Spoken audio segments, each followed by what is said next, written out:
Hi, welcome to simply டுடேங்க. இன்றைக்கி நம்ம பசும்பால் ஏடையிலேருந்து நெய் செய்ய போகிறோங்க. அதுக்கு 1 வீக் பசும்பால் ஏடையை நான் சேகரித்து வச்சுக்கிறேங்க.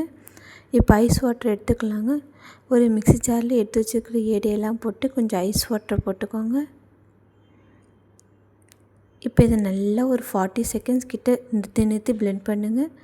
பால் தனியாக வெண்ணெய் தனியாக இந்த மாதிரி கன்சிஸ்டன்சிக்கு வர வரைக்கும் பண்ணிவிட்டு, இப்போ ஒரு கிண்ணத்தில் ஐஸ் வாட்டர் எடுத்துகிட்டு அந்த எடுத்து வச்சுக்கிற வெண்ணெயெல்லாம் பிழிஞ்சு இந்த ஐஸ் வாட்டரில் போடுங்க. இப்போ இந்த ஐஸ் வாட்டர்லேருந்து அந்த வெண்ணெயை பிழிஞ்சு அலசி எடுத்து இன்னொரு தட்டில் க்ளீனாக வச்சுக்கோங்க. இப்போ ஒரு ஸ்டவ் ஆன் பண்ணி கடாயை வச்சு இந்த வெண்ணெய் கட்டிகள் ஒன்று ஒன்றா எடுத்து போடுங்க.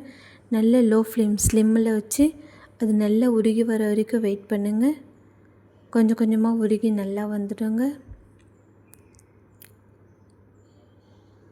இப்போ ஃபுல்லாக கலர் சேஞ்ச் ஆகணுங்க. அந்த எல்லோலேருந்து கொஞ்சம் நல்ல ஒரு டார்க்கு காஃபி கலர் மாதிரி சேஞ்ச் ஆனோடனே முருங்கீரை போட்டு ஆஃப் பண்ணிவிடுங்க. இப்போ அதை எடுத்து ஒரு சின்ன கிண்ணத்தில் வடிகட்டிட்டு ஒரு சின்ன டப்பாவில் போட்டு ஸ்டோர் பண்ணி வச்சுக்கோங்க.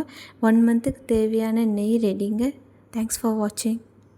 ட்ரை பண்ணி பாருங்கள், கண்டிப்பாக இது ஒர்க் ஆகும்.